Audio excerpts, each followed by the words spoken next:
Good morning, mga ka-JT sa kaalam diyan at sa mga kasiklista ko. Ito po nga, Sunday, ay tinantay ko na po si Pisantino diyan.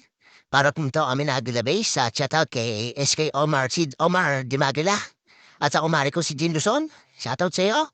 At yan po, magkasama na po kami ni Pisantino at tinabot po kami ni Utol Totohaka at sumama na po sa amin. Sabi ko, Aguila Base kami, siyempre, hindi maring di magpapakita ang bida. O kunti na yung bilbil niya. Konting diet pa, JT sa alamat yan, dire-diretso lang po kami dyan. At syempre, kapag ano namin dyan, ang umaga na yan, dire-diretso lang mo yan. Hindi po kami pawisan dyan, pero ang dadaanan namin ay papuntang Picard.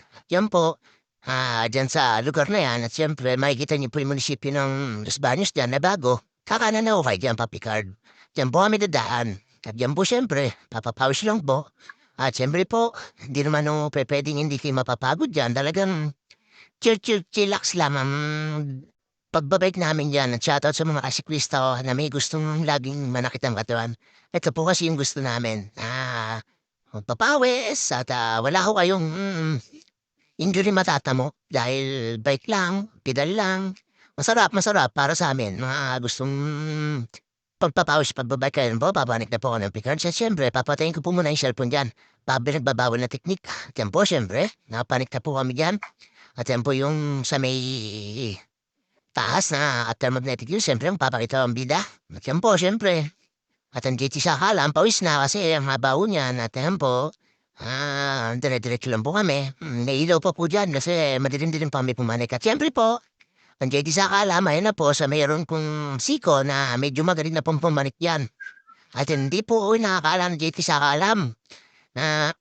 Sana all. Ayan po, nagpakita na po. Hindi po ako gumamit ng pinagbabawal ng teknik dyan na tsambang aho yan. Ng aho na yan sa Mexico. Kaya ko pala ho, kala ko hindi ko kaya. Tsaga-tsaga lang pala ho, kaya lang. Hingal malala po dyan. At salamat po. At paniko ako dyan sa lugar man. At kinaga ko lang po, syempre, dire-diretso lang po kami dyan ni Pisantino. Ayan po, malakas. Kaya ako nakapagpidal dyan. Naiiyak ako dyan sa kasabay ko. Sobrang lakas na ano. Siyempre, sa kurba na ho.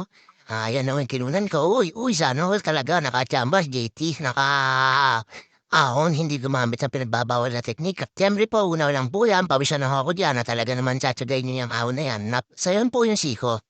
Ang siko na yan, ay napakaganit po niyan. Kala nyo, napakaganyang ahon na yan. Pero kinaya ko naman po. At yun, napapasalamat ako. Malakas ang tuhod ko ngayong linggo na to. Ayan, ningal malala. Paita, JT sa alam. Ahon lang. Pilit lang.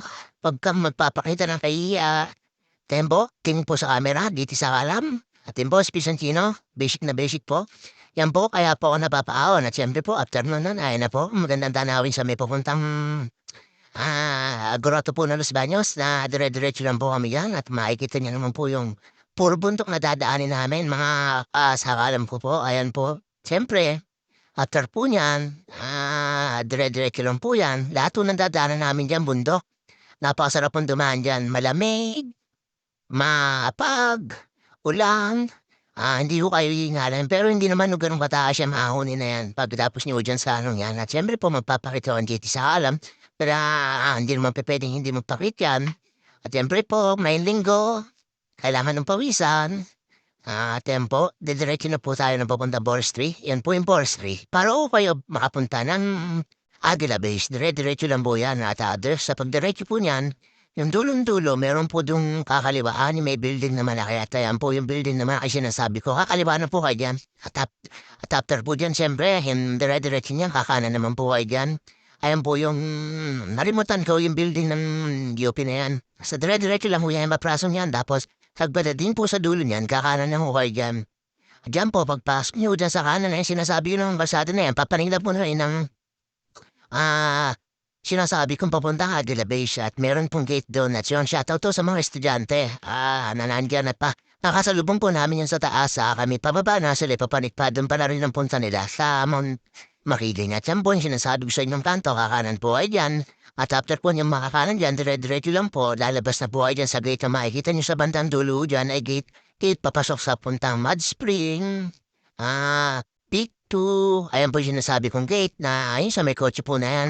Diretso-diretso lang po dyan. Pagdating nyo po dyan sa may gate na yan, sasabihin nyo sa guard, magbabayad po kayo ng 25 pesos po ata. Tapos with ID ang kailangan. Hindi po pupuwedeng hindi kayo diyan mamo-monitor ng guard kasi para malaman nila kung ilan ang pumanik at ilan yung natitira pa sa bumaba at ang ilang tambay yung matitira na nasa taas.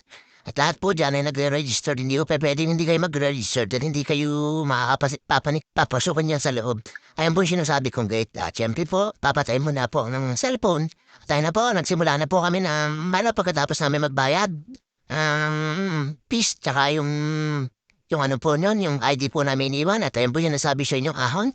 Dire-diretso lang po yan, kasama ko dyan si Utol at si Pinsan Gino. Hingal malala po yan, pero straight lang po yung ahon na yan. Pero kakayanin lang po yan. At ayun po syempre, ang ulan niyo po matadaanan, just ahon na yan, ay ang flat tracks. Yan po ang unang-una yung mapupunta ang flat tracks. Pero hindi na kami duman yan kasi pababa pa yan. Maputik po diyan, pero rinig po namin yan yung lagaslas ng tubig. At ayun nyo, after po ng flat rock, syempre, ayan po yung magandang view ng Mount Makiling. Syempre, papakita ang bida at Miss Vicentino. Ayan po, sa kalam, yan po ang ina-idol ko dyan kasi nahihirapan po ako hindi ko pinakikita sa kanya. At ayan po, after po nun, ayan po yung magandang view dyan. Una po makikita niyo po dyan ay yung tindahan sa may Restisasad. Yun po yung may bilihan ng mami at iba pa. At siyempre po, inunahan na naman ako ni Pinsan Gino kasi sabi ang bagal ko daw. Dire-diretso lang po dyan. Meron na kami kasabay dyan, si Utol, iniwan na mo kami. Ang lakas ni Utol. Totoo ka. At then po, siyempre, ang ganda po dyan. Sobrang lamig at madulas ang kalsada. Ang hirap pong, pumidal. Pero masarap kasi malamig. Ayun po yung sinasabi siya yung first station dyan. At after po niyan, siyempre, ang makikita niyo naman po dyan ay Mud Spring. Madadaanan niyo po ang Mud Spring dyan. Dyan po, after niyan ay Mud Spring na. Yan ang sinasabi sa inyo pa Mud Spring na mahanap agandang mga puno at alaga po yan ng mga nandyan na tao. Yung mga nakatira po dyan. Kaya po bawal po ay dyan basta-basta magputol ng puno kasi may mga bantay dyan. At siyempre po, pakita naman po uli ang bida. Dire-diretso lang po tayo dyan. Dito sa alam. Kahit yan po. Nasabi ko sa inyo, ayan po yung CR dyan. May CR po dyan sa bahay na yan. At ayan po, after po noon, makikita nyo na po ang papuntang Mud Spring. Ang Mud Spring po, papasok din po dyan. Makikita nyo po dyan. Ayan ang sinasabi ko sa inyo. Ayan yung nasa kanan na yan. Papasok pa po dyan, siguro mga kulang 800 meters per bago nyo mapunta po yung Mud Spring. Pero sa Mud Spring po, ay may mga bakod na po yan. Hindi na ho ganun kagaya dati. At siyempre po, after po nun, yung bahayan na yan, dire-diretso lang po kami dyan sa Mud Spring. At ayan po, pagka nakita nyo na po yan, ibig sabihin, no, medyo nalalapit na kayo sa Aguila Base. Siyempre, pag after po dyan sa bahayan na yan, makakaramdam na po kayo ng pag-ahon na uri dyan. Then, sa pag-ahon na yan, hindi na naman ko papakita ng pag si JT sa alam dyan. Siyempre, gagamit naman ng nagbabawal na teknik.